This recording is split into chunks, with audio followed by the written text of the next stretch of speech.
Aujourd'hui, dernière semaine sur ce passage de l'art moderne au contemporain, 64-81.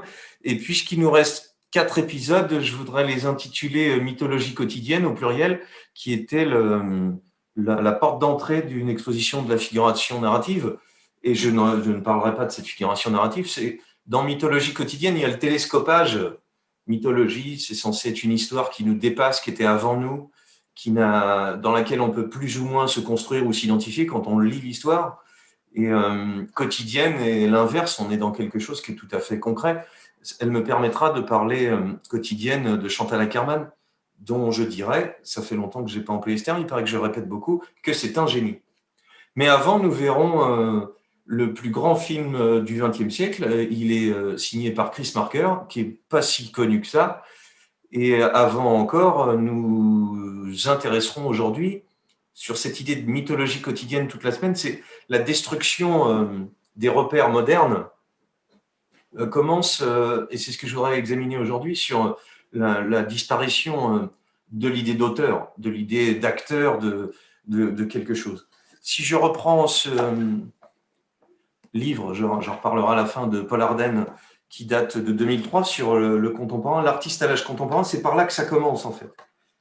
C'est que une seule phrase en introduction de Maurizio Nanucci, alors c'est Paul Arden qui écrit, c'est un livre assez important, hein. Ce qui transpire à travers la remarque, c'est une citation avant de Maurizio Nanucci, une impénitente capacité de l'artiste à se défier de l'encodage, c'est-à-dire à ne pas ressembler à un artiste avec un grand A ou un autre A, son désir majeur d'une position. C'est-à-dire que dans tout ce que je vous ai raconté, il va y avoir tellement de rencontres interdisciplinaires, de passerelles d'un médium à un autre, ce qui n'est pas tout à fait la même chose de réunir, par exemple, dans le cinéma, plusieurs arts, mais celui de faire basculer le texte, chez Duras, par exemple, en film, le fait presque inverse que chez Chris Marker, la voix off qui dit le texte soit très très importante, soit aussi importante que l'image et qu'il y ait une espèce de tension entre chaque.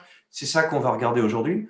Et j'essaierai de parler de John Giorno. Je fais un petit clin d'œil à Cocteau parce que dans le genre auteur disparate, on se rend compte que tout jeune, Le Petit Prince, Frivole, 1910, l'autoportrait sans visage, les portraits de Louis de XIII, de Marie Laurencin en vin, par Picabia, en photo, par Warhol. Pourquoi est-ce qu'il incarne alors il est plutôt de la première partie du XXe siècle, il devrait être l'artiste moderne par excellence. Très bon portrait de Warhol qui se trouve au très beau musée Cocteau de Milly-la-Forêt. D'ailleurs, il faut aller voir quand ça ouvrira.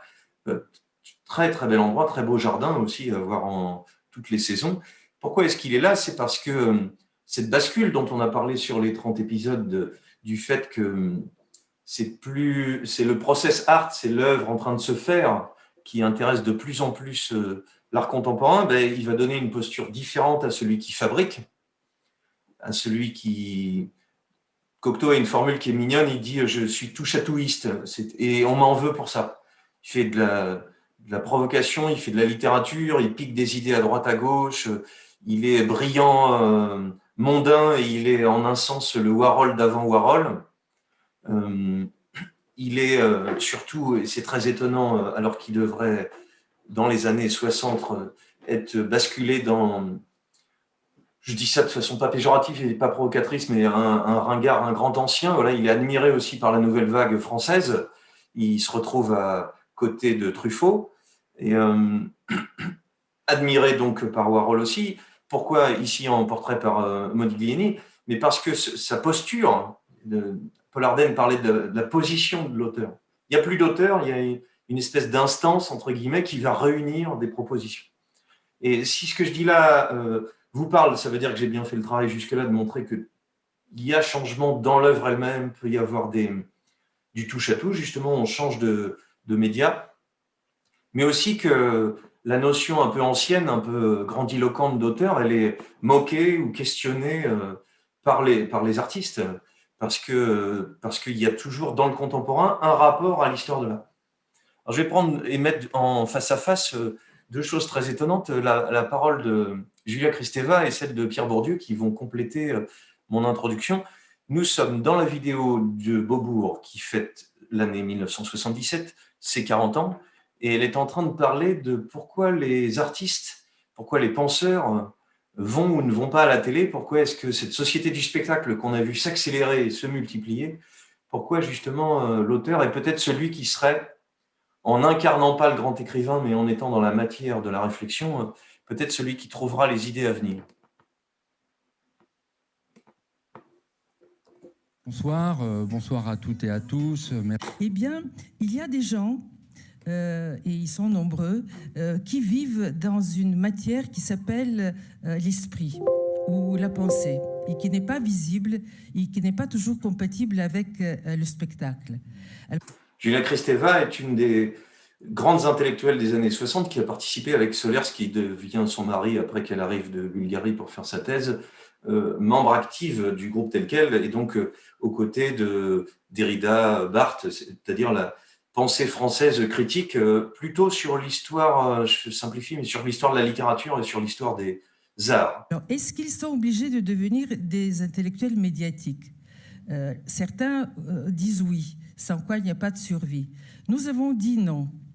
Et ce qui ne veut pas dire qu'on ne passe pas à la télévision. Et j'étais contente de rencontrer Bernard Pivot, d'être invité une ou deux fois à la télévision.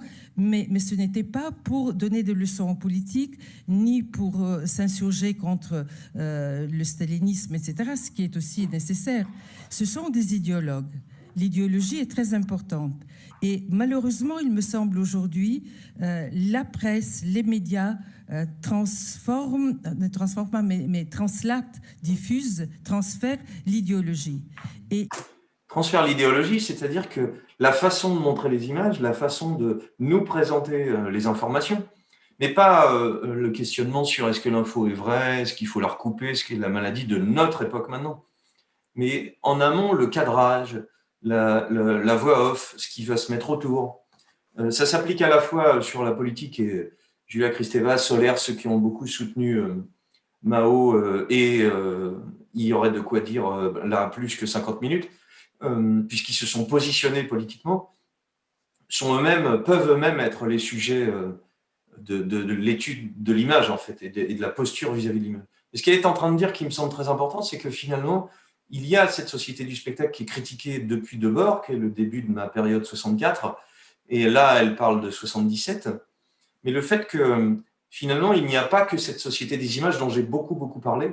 Pour l'auteur, il s'agit quelquefois d'être en amont ou de côté par rapport à ces images. Il y a une recherche qui s'appelle la vie de l'esprit et qui s'est développée dans les universités françaises à la suite de mai 68, notamment en ouvrant la frontière des disciplines, et qui était une réponse à la fermeture dont on parlait tout à l'heure, à cette inquiétude qui s'est installée parce qu'il n'y avait plus Staline, il n'y avait pas des idéologies qui enchantent le monde, etc. Mais où est-ce qu'on trouvait l'espoir pour vivre? Eh bien, dans le plaisir de penser, de poser des questions et d'hériter d'une histoire qui nous précède et qui va rester ouverte. Et d'hériter d'une histoire qui nous précède et qui va rester ouverte. Là, on est au cœur de ce qui est contemporain. C'est-à-dire le contemporain reprend cette histoire, la questionne, cherche à savoir ce qu'elle signifie. Et voilà comment je rentre dans mon mythologie quotidienne. Il ne s'agit pas seulement d'une mythologie faite, et on va voir beaucoup d'artistes sur ça dans la semaine, autour de leur nombril, autour de leur propre histoire, de faire récit à partir de leur propre petite histoire. Mais ici, au contraire, de voir à quel point la grande histoire vient me chercher, moi, individuellement. Pour être concrète, par exemple, vous disiez la notion de révolution ne nous engageait plus. Et moi, j'avais fait ma thèse quelques années avant, 74, qui était sur la révolution du langage poétique. Mais on entendait par la révolution, non pas le fait de prendre des drapeaux rouges et de casser les vitrines, mais comme au sens étymologique du terme, qui veut dire retour en arrière et recommencement. C'est-à-dire s'emparer de la mémoire et ouvrir de nouvelles formes. Donc je n'étais ni punk, ni gauchiste, mais il y avait une capacité de penser qui nous faisait plaisir et qui nous a permis quoi? On est allé en 75 en Chine, telle qu'elle était la délégation, la première délégation d'intellectuels qui allait en Chine après l'entrée de la Chine à l'ONU. Et ce que j'ai vu là était l'impasse du maoïsme. et l'impasse de l'idéologie totalitaire qu'on connaissait déjà, mais on était allé avec l'espoir que peut-être avec un zeste de culture nationale, ça allait changer. Et on a vu que la bureaucratie régnait. Moi, j'ai écrit un livre en rentrant qui était sur les femmes chinoises et qui posait la question de la conception que les différentes civilisations se font du féminin. Quelle est la place du féminin dans le taoïsme, dans le confucianisme? Vous voyez à quel point, sur leur rapport au maoïsme, c'est vraiment un sujet complexe, à quel point elle est en train de déplacer le curseur, c'est-à-dire que, non pas regarder comment sont les femmes, comment elles agissent, mais comment le féminin, c'est-à-dire comment quelque chose qui est en un sens intime, le terme lui-même le dit, peut devenir un sujet d'étude pour comprendre le monde extérieur. Comment, à partir de ma propre pratique, je peux ouvrir vers autre chose. La réponse que je mets en vis-à-vis, ils ne se sont pas croisés, ils sont de la même période, c'est Pierre Bourdieu qui est un invité à la télévision sur la 3 et qui va expliquer en quoi il a changé la façon de regarder le sujet, c'est-à-dire en quoi il n'y a plus de jeu, il n'y a plus de personnes qui parlent, d'émetteurs. Les invités de 77 du colloque 77 disaient que à l'époque, on énonçait beaucoup d'où je parle. Je suis prof de philo, je suis artiste peintre, et c'est de ça que j'arrive à analyser ce que je vous raconte, et c'est toujours, à mon avis, tout aussi important de se situer. Mais c'était le cas à l'époque, c'est-à-dire, il n'y a pas un implicite de « je suis prof » et donc ça descend verticalement. La question était d'où je parle. Et ce que dit Pierre Bourdieu dans les analyses qu'on a vues sur le goût, par exemple, c'est cette question-là qui est au cœur de ses préoccupations. Pierre Bourdieu, vous êtes sociologue, professeur au Collège de Paris. J'ai essayé de dire que le sujet, j'emploie entre guillemets, enfin, des actions sociales n'est pas un sujet. Ce n'est pas un jeu conscient, posant des fins explicites, calculant ses moyens en fonction de fins explicitement posées, etc. Voilà, ça, c'est toute l'histoire de la pensée. J'espère que ça vous amuse aussi de faire des petits parcours philosophiques. C'est Descartes, c'est-à-dire je pense donc je suis, c'est le jeu qui pose question en vrai dans l'idée, mais depuis le XVIIe siècle, il y aurait quelqu'un qui parle, et c'est de là que vient la pensée. Ce que Barthes aussi d'ailleurs, mais Bourdieu questionne dans cette affaire de goût qu'on a vue une autre fois, c'est que finalement des tas d'éléments qu'il appelle habitus sont autour de nous et entre guillemets parlent avant même qu'on ait commencé à parler. Et pas un acteur rationnel. Bon. Alors, ce qui ne veut pas dire que c'est un mécanisme qui répond automatiquement comme une machine à des stimuli extérieurs. Bon, parce que s'il n'y a pas de jeu, et implicitement dans ma question du jour, s'il n'y a pas d'auteur, qui organise ces productions? Qu'est-ce que ça signifie? Ce n'est pas du tout une question d'intello, c'est une question que quand on dit « je pense », on suppose que tout le monde sait ce que ça signifie. Et pour le dire d'une façon vraiment très simple, mais à mon sens parlante, si on dit « je pense qu'on est une femme ou qu'on est un homme », ça ne signifie pas la même chose. Mais pas du tout. De par votre histoire personnelle, mais de par l'histoire du féminin ou du masculin. Et cette espèce d'égalité par la raison, qui est un peu neutre, on se dit « bah oui, ça veut dire la même chose pour tout le monde », ce que j'expliquais que Derrida démontait, par exemple, le texte sur l'amitié d'Aristote va étudier ce qu'est l'amitié. Et Derrida, qui est un grand relecteur, va se dire, mais finalement, dans les exemples que prend Aristote, c'est toujours de l'amitié entre deux garçons. Est-ce que l'amitié entre garçons-filles, est-ce que l'amitié entre filles poserait les mêmes questions? Voilà, les relecteurs des années 65-80 de notre contemporanéité vont être en train de questionner réécriture, relecture, différence, c'est-à-dire qu'est-ce qui est caché en dessous de ce qu'on raconte.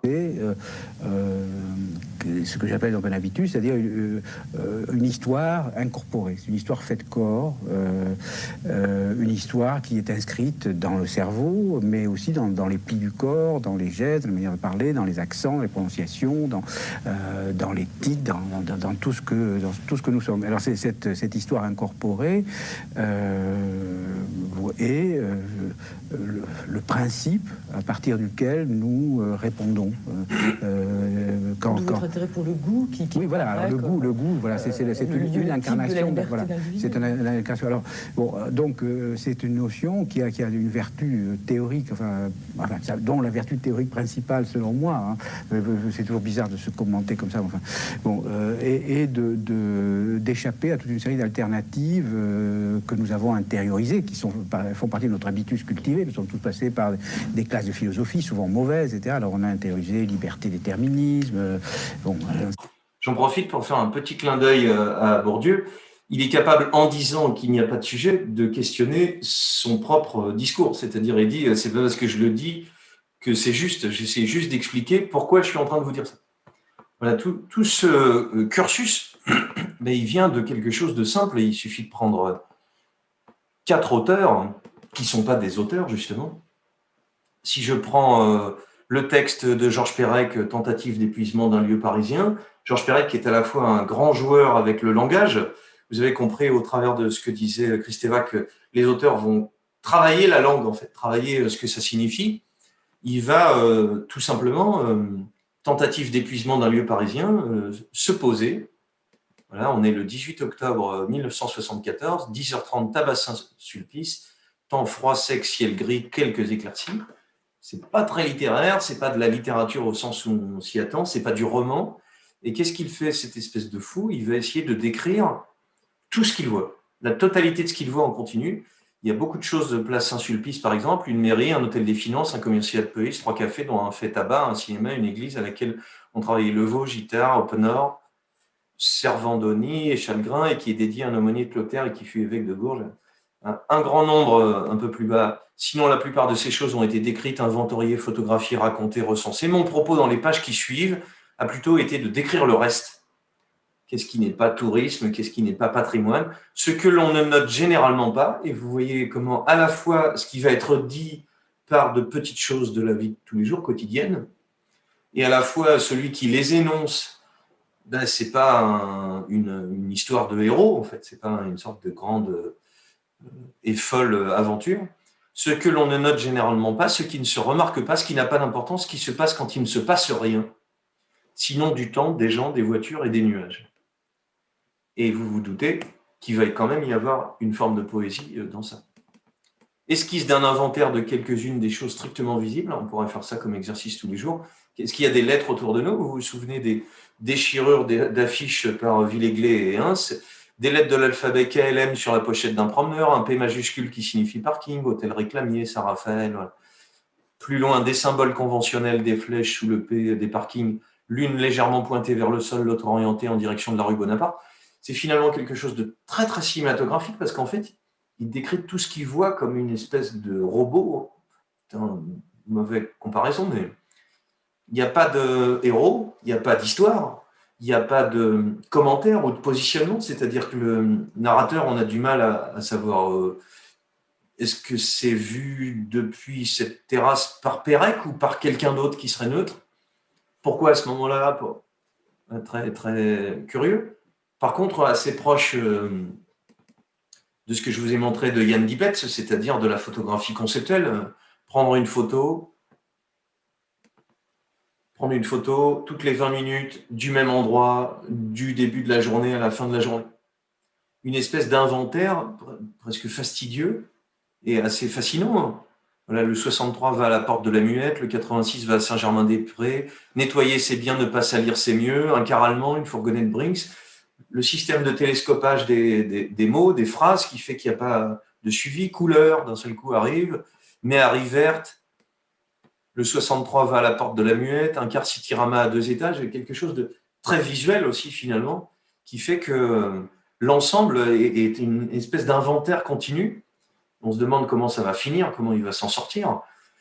En tout cas, et c'est pour ça que je partais de Georges Perec et de cette tentative d'épuisement du lieu parisien, c'est que ce statut de l'histoire, du héros, qu'on va voir dans la semaine, mais aussi du quotidien, de presque rien, et il est au cœur de son travail. Si je prends un auteur du nouveau roman très célébré, et il y a de quoi, même si j'en suis pas un spécialiste directement, encore des petits entretiens chez Art Press, où Claude Simon est interviewé, je vais y venir, sur ses photos, parce qu'il a obtenu un Nobel de littérature, mais on s'en fout, ça c'est l'idée de haute importante, même si son discours à Stockholm est assez intéressant. Voilà, tentative de restitution d'un retable baroque, on est en 1957, le narrateur, par exemple, prend des photos. C'est un article que je lisais sur la place qu'ont les photos chez Claude Simon. Vous allez comprendre pourquoi. Cette remarque sur « dans ce livre, le narrateur prend des photos ». Dans celui-ci, Corinne, l'héroïne, prend des photos et les développe avec son jeune cousin. C'est-à-dire que dans plusieurs histoires histoire, c'est pas tout à fait le bon mot, même si c'est le titre ici, dans plusieurs narrations, les personnages ont rapport avec la photographie. Parce que, en fait, même si ça n'apparaît pas directement, Claude Simon a toujours eu un rapport avec la photographie. On va le voir juste après, l'avoir entendu dans une merveilleuse émission où il va revenir sur cette idée d'auteur. Quelle est votre notion de l'auteur, d'une part, et où vous vous placez par rapport aux écrivains en général? Le Robert donne comme définition du mot auteur personne qui a fait un ou plusieurs ouvrages littéraires. Alors, comme vous voyez, c'est assez vague. Cette notion d'auteur donne lieu à une certaine confusion, je dirais même à une certaine perversion. Le plus néfaste étant peut-être cette croyance que l'auteur est une sorte d'homme à part, hors du commun, doué de talent ou de génie. Oui, il exerce une certaine fascination sur le public. Oui, il serait visité par cette chose mystérieuse qu'on appelle l'inspiration. En somme, il serait que l'instrument de quelque chose. Cette inspiration lui dicterait, c'est le mot qu'on emploie couramment, elle lui dicterait ce qu'il écrit. Son travail, alors, ça se bornerait à transcrire pour le commun des mortels des messages que cette muse, comme on dit encore, lui dicte en guidant sa plume. Alors, si vous le permettez, je voudrais tout de suite, sinon rejeter ce mot terriblement galvaudé, et que par la force de l'habitude, je serais peut-être... Je vais l'interrompre, parce qu'il va plus loin en proposant un autre mot. Il propose écrivain plutôt qu'auteur, et puis il précise que peut-être ça va lui échapper, que ce mot revient souvent. On pourra voter, mais je préfère celui-là, pour que vous ayez envie d'en lire.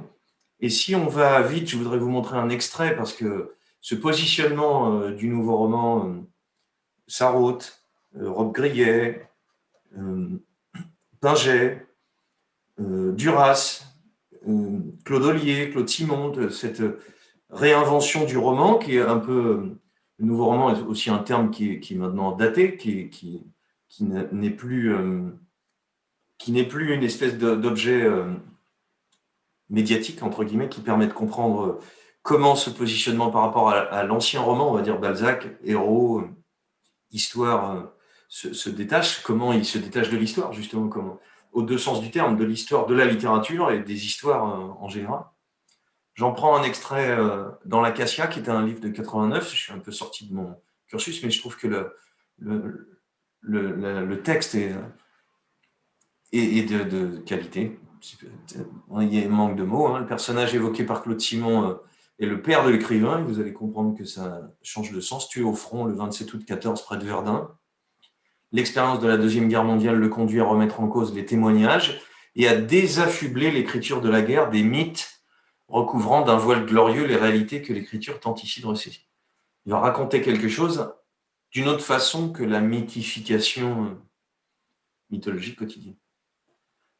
Je lis, je vais essayer. La mort fut certainement instantanée. L'armée était alors en pleine retraite. Après la défaite de Charleroi, le corps fut abandonné sans sépulture à l'endroit même où il gisait, peut-être toujours adossé contre l'arbre, le visage caché par une nappe de sang gluant qui peu à peu s'épaississait, obstruant les orbites, s'accumulant sur la moustache, s'égouttant de plus en plus lentement sur la barbe drue et carrée, la tunique sombre.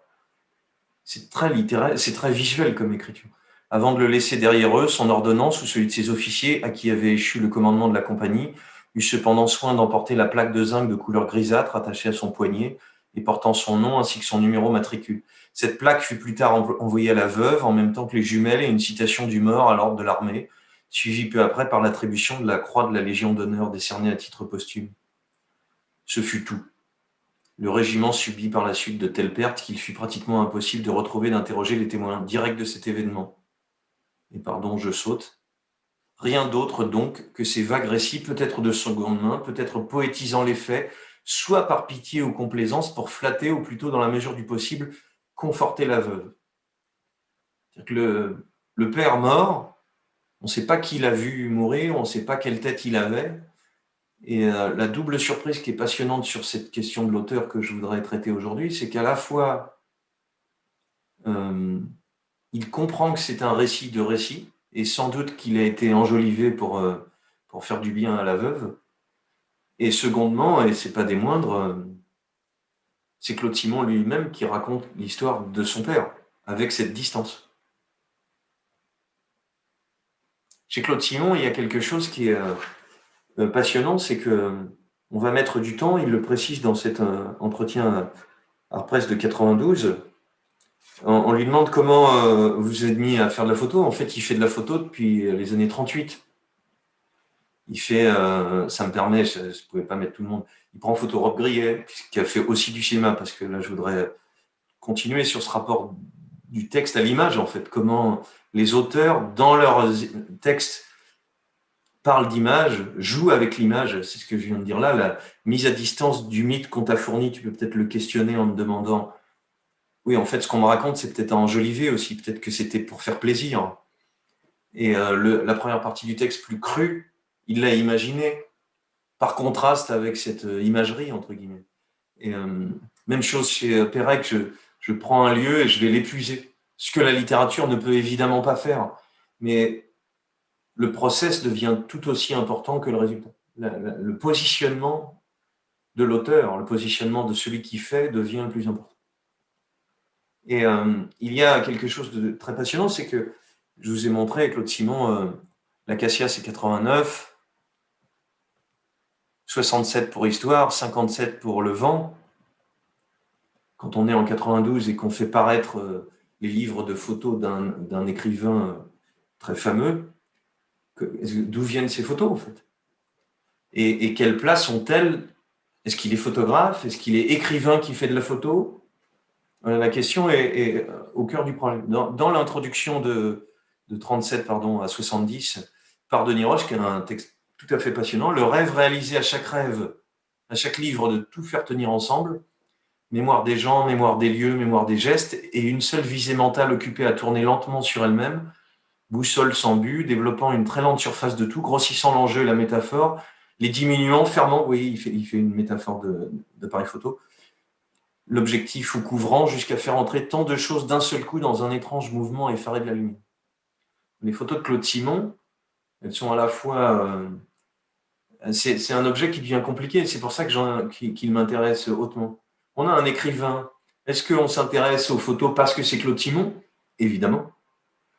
Est-ce qu'elles sont mieux que des photos d'amateurs parce que c'est Claude Simon? Évidemment. Est-ce qu'elles sont une façon d'enrichir la compréhension de l'écriture de Claude Simon alors qu'on est dans des images? Évidemment. Est-ce que ce serait quelqu'un d'autre qui les aurait faites, on ne les regarderait pas? Évidemment.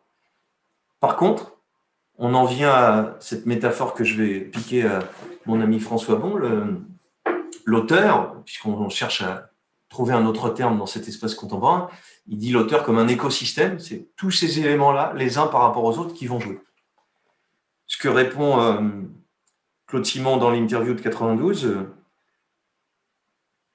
comment avez-vous choisi les images?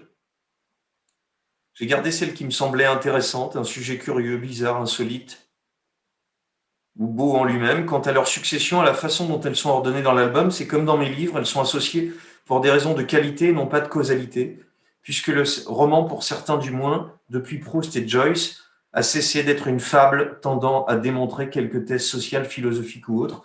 Proust, par exemple, procède par association, ou contraste, glissement, ou au contraire opposition. C'est sur ce type d'organisation que sont construits mes romans. On a dit association, contraste, glissement, osons combine painting, comme chez un certain R. Opposition, c'est ainsi que j'ai essayé d'organiser les photographies dans ce livre. Et une légende, puisqu'on a aussi beaucoup dit que l'image était enrichie par sa légende, voilà, tente mis sur le chemin de Maillard, c'est-à-dire que après l'orage, c'est pas seulement le titre de la photo de 38, c'est sa tante qu'on voit partir. Et le rapport affectif et le fait que rien ne soit anodin change l'image, change la façon de le traiter. Et j'ai beaucoup, parce que ça m'intéresse, parlé à propos de la photo conceptuelle de la place de la photographie qu'on a, avec Rosalind Krauss, compris que c'était le photographique. Regardez la mise en page du livre, comment le texte joue avec l'image et comment ce jeu est lui-même intéressant. Je dis ça parce que entre 37 et 70, on a une photo qui sont très belles, qui sont très bien composées, mais qui pourraient correspondre à des milliers de photographes de grand talent. Et le commentaire ajoute, il est évident qu'on ne peut regarder et décrire ces photos de la même façon que celle d'un photographe professionnel. Bien qu'elles rappellent l'art de Cartier-Bresson, de Kertész, de Brassailles ou de Man Ray, les images méritent l'attention, moins du fait de leur indéniable qualité esthétique que de leur participation à l'univers de cinéma. Est-ce que c'est un complément? Est-ce que c'est une note en bas de page? Est-ce que ça vaut en soi-même? Je vais vous répondre à un truc qui va vous faire plaisir. On s'en fout. Par contre, ce qu'on a découvert sur les 30 épisodes, c'est qu'une œuvre, c'était un écosystème où la notion d'auteur n'était plus le centre, où ce qui est produit et ce que tu reçois n'est pas l'unique objet. C'est le titre, le commentaire, la place du public dans une performance, qui réagit, qui comprend, qui hue, qui rit. Toute cette évolution de la place de l'œuvre, c'est ce qui s'est passé au cœur de ce qu'on a vu. Voilà, encore une photo de Claude Simon, Jardin des Plantes, il y en a beaucoup, elles sont très intéressantes, et elles sont presque intéressantes, je le dis là par taquinerie, elles sont aussi intéressantes qu'elles ne sont pas intéressantes, mais que comme quelqu'un qui a ce talent-là les prend, on cherche dans l'image quelque chose qui viendrait les accompagner. Ça, c'est notre démarche de spectateur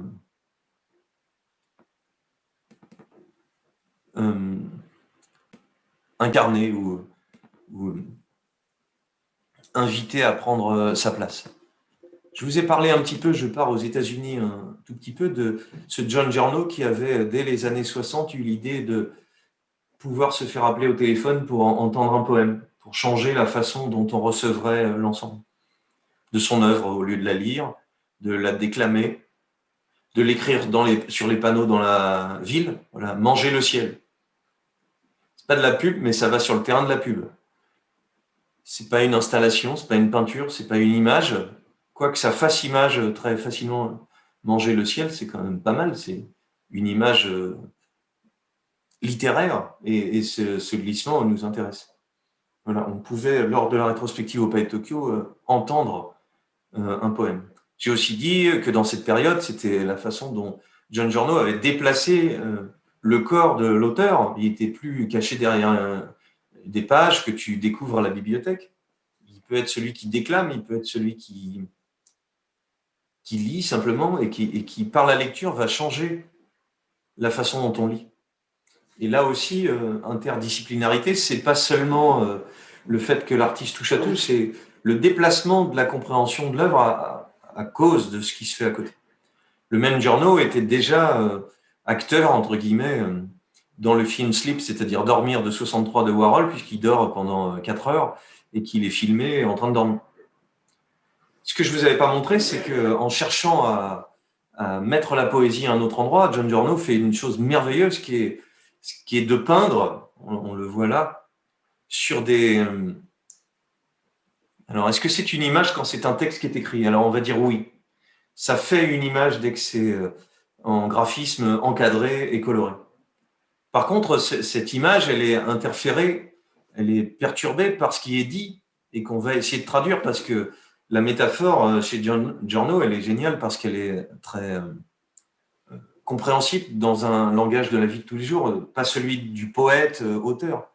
Exilé dans la vie domestique, vous savez comme moi, enfin je vous préviens d'avance, on peut ne pas tout comprendre à ce qu'il dit et je suis le premier à être dans ce cas-là. Mais c'est ça qui est bien, c'est que le pas de côté par rapport au langage, on est en train de dire que c'est ça le travail des auteurs. Exiler dans la vie domestique, c'est-à-dire le ronron de la vie quotidienne doit être sans doute une façon de plus être soi, j'imagine. Attraper un couteau qui tombe. On voit bien aussi la proximité avec l'art de la performance. On pourra avoir une sorte de procédure comme les a décrites dans Grapefruit Yoko Ono. C'était plus pacifique, hein, là c'est plus dangereux, ce serait plutôt du Bruce Nauman. Et vous voyez comment le brouillon, le fond, change l'impact de la phrase. Même chose, un poème, tableau. On ne va pas le lire. C'est pas ce qui arrive, c'est comment hand, c'est la main, c'est comment tu l'attrapes. Je fais exprès de mal traduire à la fois parce que il me semble que c'est la seule chance que je peux me donner pour que ça ait l'air poétique. Et vous voyez comment la typo qui a l'air un peu rigolote, de couleur, change la façon dont la poésie aurait une espèce de stature. Celui-là, c'est un des préférés des étudiants quand je leur montre. Ça leur remonte le moral, il faut le prendre comme ça. Hein. C'est-à-dire, chacun est une déception totale. C'est pas une petite déception, c'est pas un petit peu comme ça, c'est total. Et c'est pas à demi. Et voilà, comme dirait le grand philosophe Bernard Lavilliers, tout s'arrange toujours, même mal. C'est une façon de se remonter le moral. Dompter des démons en Amérique. Et là aussi, c'est le titre d'un de ses ouvrages. On aurait pu, il y a peu politiquement, voir ce que ça signifie. Je fais la queue, mes courses à la main, il y a des typos de tailles différentes qui changent le rythme. Et je veux sortir sans incident. Pour ceux qui seraient un peu agoraphobes, ça doit leur parler un peu. Et vous voyez tout le système de grabouillis qui est autour. J'ai vraiment l'impression, en ayant choisi des gens qui sont dans le domaine du langage et du texte, qu'on est toujours dans les images. Des millions d'étoiles viennent dans mon cœur. Bienvenue à la maison.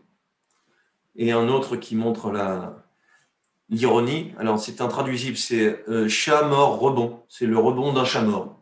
Voilà, d'un seul coup, c'est moins littéraire et poétique. Et totalement soumis au leurre. C'est assez beau, cette sobriété, il me semble. Tout le monde fabrique de la lumière, c'est pas tout à fait vrai que ce soit cette traduction-là, mais ça m'ira. Trop n'est pas assez, vous pouvez avoir celui-là en fond d'écran si ça vous dit. Aucun d'eux ne voulait partir. On a l'impression d'un morceau de cinéma d'un seul coup qui sort du contexte. On a fait une fête pour les dieux et les dieux sont venus, tous. Trop chouette. Et celui-là qui me semble le plus efficace, cum, ça veut dire éjaculer, donc qu'on soit bien clair, je veux éjaculer dans ton cœur. L'association d'un terme tout à fait concret, brutal dans le langage, et l'association au cœur et au romantisme. Exactement le positionnement, un jeu par le langage qui veut dire quelque chose, c'est à la fois quelque chose de très puissant sans doute, et en même temps quelque chose qui se veut délicat, adressé à quelqu'un. Et c'est ce télescopage-là qui crée la poésie de Giorno, en images. Merci pour rien. Je devrais faire ça comme fin de semaine. Je voudrais montrer un tout petit peu, parce que je voudrais montrer beaucoup Chris Marker et Chantal Akerman. Alain Robbe-Grillet aurait pu, hein, il a réalisé des films, Pérec en a réalisé un seul. Dans ses écrivains, alors prenons le terme du nouveau roman, il y a un passage vers le cinéma, déjà parce que Duras a réalisé pour le cinéma Détruire, dit-elle, on voit un petit bout, mais aussi India Song, le plus célèbre, et quelquefois des scénarios pour d'autres. Je montrerai, elle a fait des courts-métrages que voici, qu'on peut retrouver en DVD, Césarée les mains négatives, où la voix de Marguerite Duras, donc on a écrivain qui passe à la réalisation de cinéma, déjà pas mal, qui dit qu'est-ce que c'est que le roman ? Le souvenir a beaucoup d'importance dans ce que vous écrivez pour le théâtre ou le cinéma. La mémoire, oui. Vous avez l'impression que ce que vous écrivez, c'est quelque chose de romanesque? J'écris des romans, c'est romanesque. C'est largement entendu. Est-ce que c'est un reflet de la vie, le romanesque, ou c'est la vie transposée? C'est pas un reflet de la vie, parce que je crois que le roman social balsacien, il est mort depuis longtemps. C'est une transposition d'autre chose qu'on peut appeler la vie intérieure. Est-ce que vous pensez que le théâtre, en ce moment, est en train de changer de formule? Que le théâtre très verbal ou... Moi, je crois, oui. Je crois que c'est fini, ça. Il y a des choses qu'il ne faut plus dire, il ne faut plus crier. Et que même les silences, c'est important au théâtre? Ah oui, de plus en plus. De plus en plus. Je l'arrête alors que c'est très passionnant et qu'elle est beaucoup présente sur Internet, vous pouvez la retrouver. Voilà, le silence, l'intérieur, comme possibilité de mythologie. Parce que dans mythologie quotidienne, il y a l'idée que tout ce que je fais au quotidien puisse devenir un récit. Détruire dit-elle de 69 est assez raide hein, dans la forme, dans la façon dont on voit des choses qui n'ont pas de rapport entre ce qu'on entend, ce qu'ils disent, qu'on essaye de s'accrocher à une histoire parce qu'on est quand même très attentif à ça, on attend. Et dans le mot de détruire, il y a déjà cette idée-là de détruire pour reconstruire, comme le dit Duras dans cette petite planche. Voilà, comment on peut casser le récit, casser ce qu'on attend du spectateur dans le film, mais aussi, c'est là où je veux en venir, comment on peut jouer sur le temps, en fait. Parce que dans cette notion de déplacement de l'auteur, de réunion de tous ces supports qui font un écosystème, il y a circulation entre les éléments et c'est le temps de cette circulation qui va nous intéresser. Je prends un exemple qui me semble le plus efficace. Les mains négatives, c'est très très beau, mais je choisirais Césarée, dont vous allez comprendre par la lenteur et par le jeu de décalage entre l'image et le son, la merveilleuse musique et la voix de Duras, comment cette lenteur commence à fabriquer un récit. La répétition aussi, bien sûr.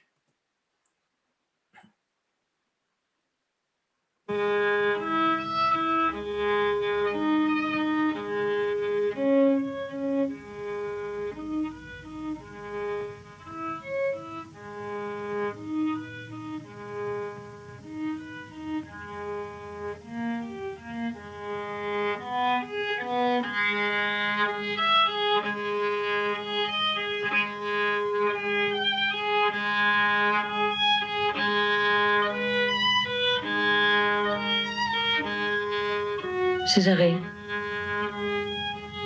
Césaréa.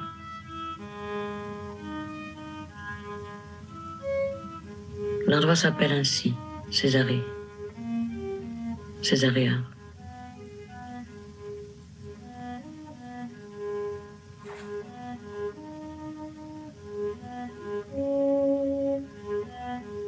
Il n'en reste que la mémoire de l'histoire. Et ce seul mot pour la nommer, Césarée. La totalité. Rien que l'endroit et le mot.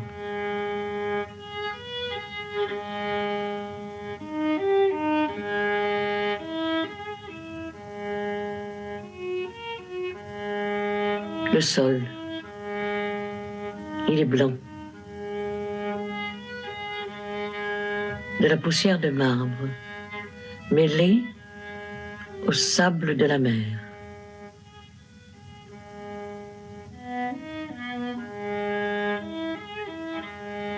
Douleur, l'intolérable,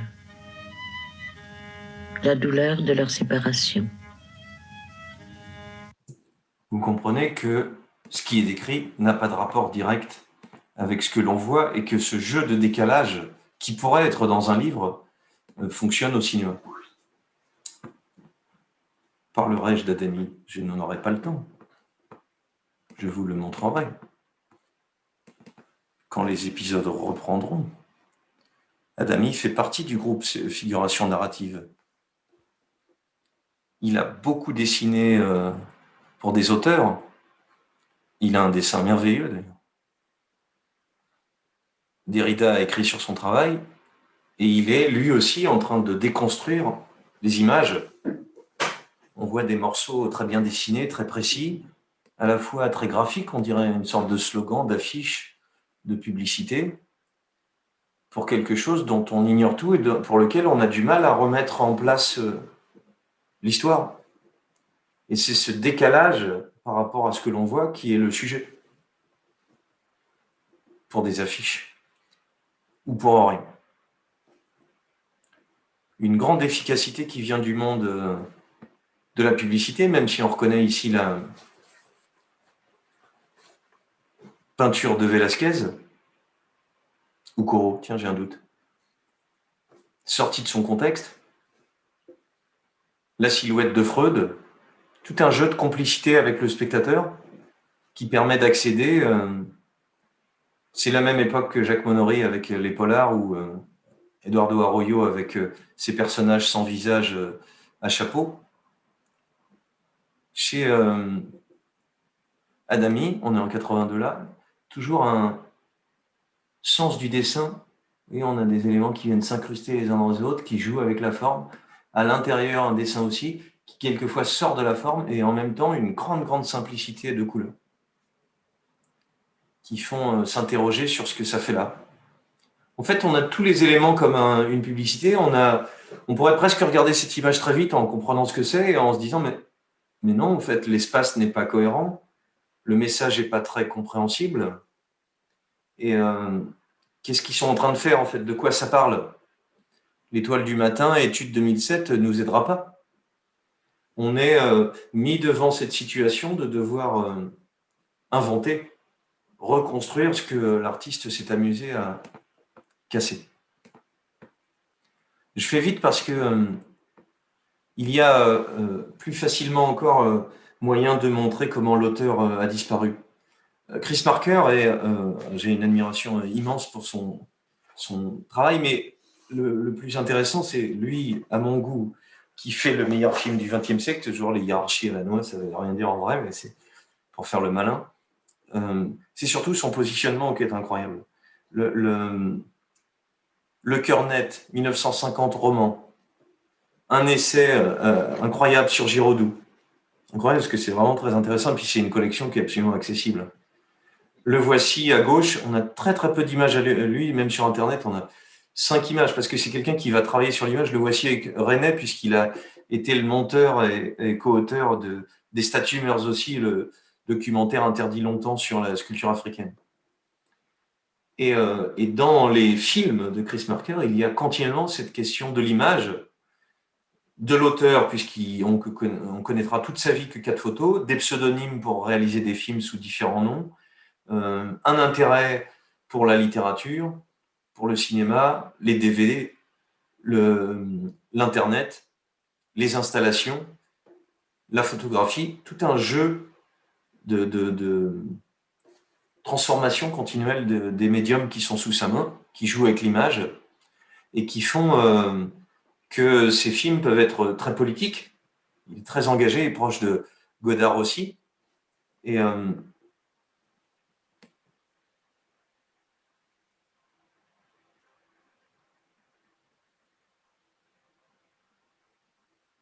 vous trouvez? Voilà, des clins d'œil à des réalisateurs russes remarquables.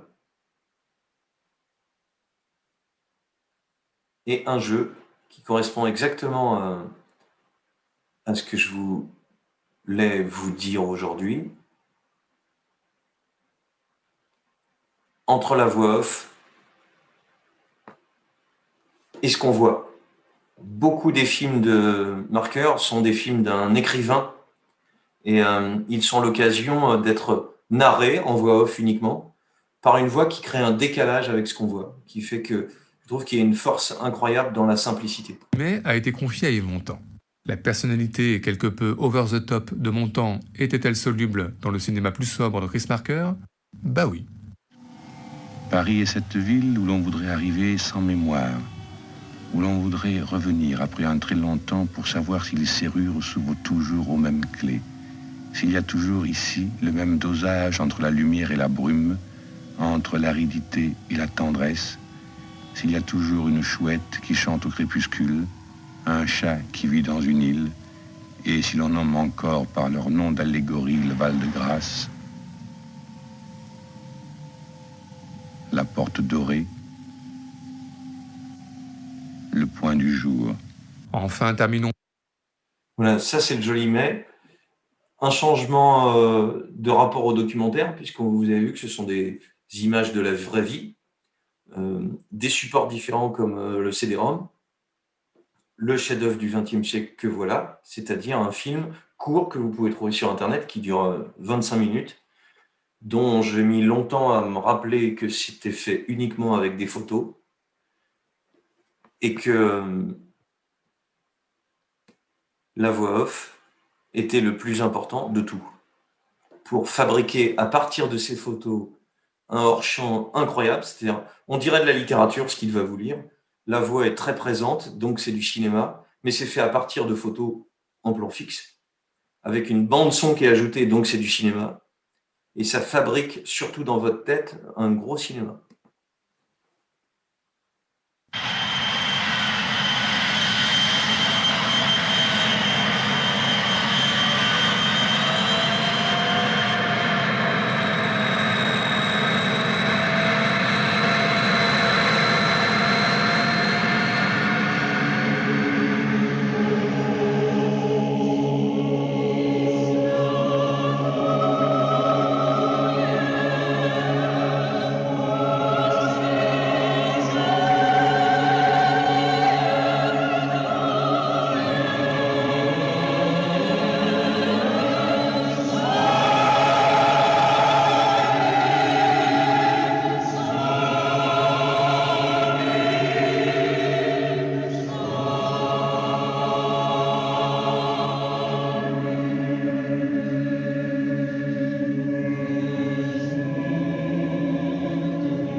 Ceci est l'histoire d'un homme marqué par une image d'enfance.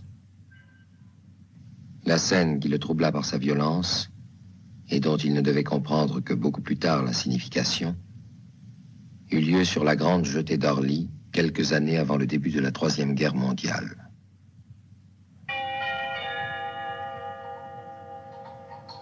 Départ à destination de Rome.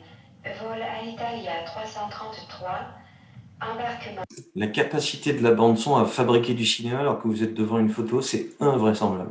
À Orly, le dimanche, les parents mènent leurs enfants voir les avions en partance. De ce dimanche, l'enfant dont nous racontons l'histoire devait revoir longtemps le soleil fixe, le décor planté au bout de la jetée et un visage de femme. Ça suffira pour nous. Un autre chef-d'œuvre s'appelle Sans soleil, qui mêle toutes les narrations, notamment celui... La première image dont il m'a parlé, c'est celle de 3 enfants sur une route, en Islande, en 1965. Il me disait que c'était pour lui l'image du bonheur, et aussi qu'il avait essayé plusieurs fois de l'associer à d'autres images, mais ça n'avait jamais marché. Il m'écrivait « Il faudra que je la mette un jour toute seule, au début d'un film, avec une longue amorce noire. Si on n'a pas vu le bonheur dans l'image, au moins on verra le noir. » Voilà. Qui parle? Une voix off. Elle parle d'un homme, il, qui dit qu'il doit monter cette image à côté de quelque chose. Où est passé le narrateur? On l'a perdu. Parce que le sujet de Chris Marker, toute sa vie, ce sont les images, en fait. C'est ce rapport dans un livre ici, qui est une merveille aussi, à la bibliothèque, facile à trouver. Avertissement au lecteur, le texte ne commande pas plus les images que les images n'illustrent le texte. Ce sont 2 séries de séquences à qui il arrive bien évidemment de se croiser et de se faire ci. Et qu'il serait inutilement fatigant d'essayer de confronter. Et la mise en page elle-même, ce sont souvent des choses mignonnes, hein, ce n'est pas des prises de tête. Le Japon, le DPI, dont vous comprendrez tout à la fin qu'est-ce que c'est qu'un DPI. Voilà, le jeu de rapprochement des images, le fait que plus grande, plus petite, le télescopage du rythme de l'image narrative, le fait que le texte revienne, non pas pour commenter, mais pour jouer avec. Le fait, regardez bien, que quand l'image est seule, elle prend une force incroyable, qu'elle n'a pas de la même façon. Plus, moins, ça dépend comment on lit, ça dépend des fois. Et comment le travail de Chris Marker est toujours une façon de jouer avec ce rapport aux images.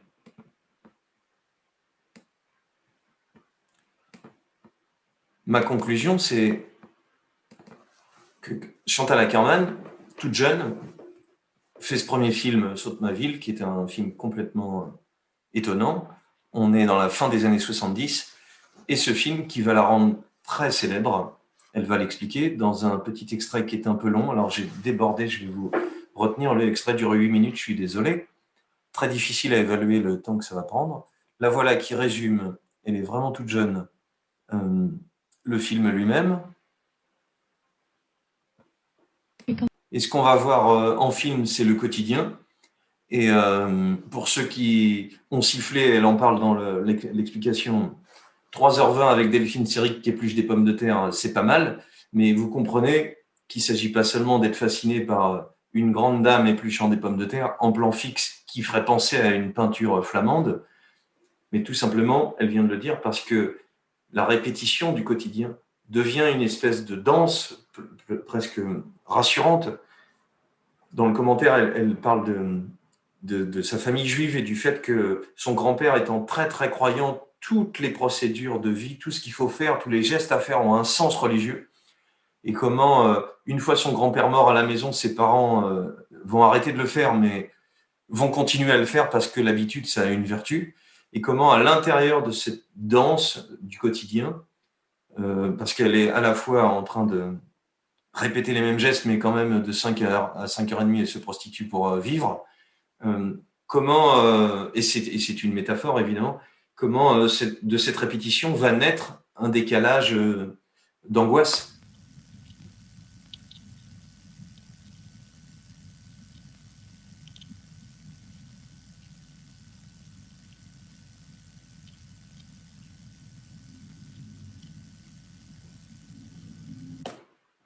Le principe, toujours le plan de face, qui me fait dire qu'on est à la fois avec de la peinture devant nous, à la fois avec du cinéma, puisqu'il s'agit de la lenteur et que 3 heures, c'est pas pour rien. Oui, je l'ai vu plus ou moins, Jeanne Dillman. Alors, j'ai mis quelques mots, j'ai vite écrit quelques mots. Et puis le lendemain, j'ai écrit le tout en 15 jours et tout était écrit. C'est-à-dire que c'était presque écrit comme un nouveau roman. Chaque geste, chaque geste, chaque geste. Évidemment, tout est venu très facilement parce que c'est ce que j'ai pu observer autour de moi, forcément. Enfin, pas la prostitution et le meurtre, qui bien, la prostitution étant bien sûr une sorte de métaphore, mais le reste, je le connaissais, c'est dans ma peau, quoi. Mythologie quotidienne. Comment, à partir de petites choses, à partir de notre rapport à cette répétition, quelque chose va se fabriquer qu'on ne peut pas appeler roman, héros. J'ai fait ce film pour donner une existence cinématographique à ces gestes. Et je l'écris avec Delphine complètement en tête. Je me suis dit que ce qui était extraordinaire, c'est que justement, elle n'était pas ce personnage. Elle était quand même une grande dame. Et que si on voyait quelqu'un qu'on avait de l'habitude de voir faire le lit et la vaisselle, on ne le verrait pas. Comme les hommes ne voient plus que leurs femmes font la vaisselle. Ouais. Et donc, il fallait quelqu'un qu'on n'ait pas l'habitude de voir faire la vaisselle. Et donc, c'était parfait avec Delphine. Parce que du coup, ça devenait visible. Et d'un coup, ça devenait visible. Cette femme est un génie, soyons simples. Mais vraiment simples. Je vais vous donner une dernière preuve. J'ai débordé. Elle réalise en 1976 un autre pur génie. Elle est plus facile à regarder. Elle part vivre à New York sans ses parents qui ont beaucoup peur pour elle. Elle va donc faire des plans fixes de New York où on va entendre, lu par elle, la voix. Elle lit les lettres que lui écrit sa mère, qui est tout à fait inquiète puisqu'elle n'a pas de nouvelles, qui contrastent avec ce qu'on voit. Et on est au cœur de ce que je veux raconter. Décalage, image-texte, voix off. Le narrateur n'est pas celui qui parle. Il est la personne qui est loin. News from home, c'est les nouvelles de la maison. Et comme les questions de la mère sont inquiètes, est-ce que ça va bien? Est-ce que tu as besoin d'argent? Eh bien, le décalage de qui est en train de parler et qui écoute, nous, comme si on fouillait dans un courrier, mais dont il n'y a jamais la réponse, ce décalage fait le travail de l'œuvre. La semaine dernière, j'avais 3 lettres et cette semaine, rien du tout. Je t'en prie, écris-moi vite, car je suis très intéressée par t'écrire. Ne te fatigue pas déjà, écris vite. Je t'embrasse 1000 et 1000 fois et pense à toi. N'hésite pas, Sylviane, et de toute la famille, ta maman qui t'aime.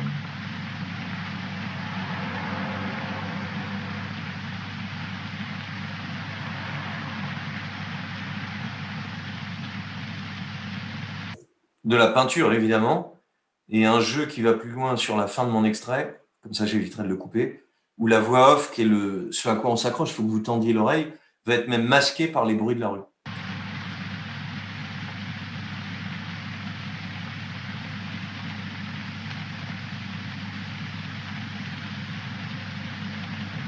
Ma petite chérie, je viens juste d'expédier tes affaires d'été à la dernière adresse que tu nous as envoyée. Pourquoi as-tu changé? J'espère que le colis va bientôt arriver, car cela dure 8 jours par avion. J'ai payé ici et j'espère que tu n'auras rien à payer sur place. C'est très compliqué à expédier d'ici. Alors, si tu as besoin de quelque chose, alors je t'enverrai dans les prochaines lettres quelques dollars. J'espère que tu n'as pas trop chaud. Je sais que tu ne supportes pas la chaleur, que tu deviens toujours très déprimé avec le beau temps. Et surtout que tu n'as pas de sandales. Achète là-bas sur place. Ils ont aussi de bonnes chaussures là-bas, j'en suis sûre. Et j'espère que cette fois tu passeras bien l'été. Ma chérie, les premières semaines, je suis si contente de recevoir des lettres. Et maintenant, je reçois seulement une par semaine. Ne sois pas paresseuse pour écrire. Ça me fait tellement plaisir que tu ne peux l'imaginer, à tel point que je t'aussi. Nous sommes fiers de toi parce que tu te débrouilles bien. J'ai peur d'une seule chose, c'est que tu sortes seule le soir. C'est très dangereux à New York. Sois prudente, promets-le-moi. À part cela, nous allons pour 3 jours à Knock nous reposer un peu, car comme d'habitude, je suis claquée. J'ai repris mes massages, j'espère que ça me fera du bien. Sylviane est en plein examen, elle est sage, j'espère qu'elle réussira. Ma chérie, je t'embrasse bien fort, ainsi que papa qui parle à tout le monde de toi, de Pierre et de écris beaucoup, baiser de toute la famille, ta maman qui t'aime et pense à toi. Écris vite une lettre à tante Sonia, je t'en prie. Bref, Chantal Akerman est un génie. Ma conclusion, je la pique à François Bon.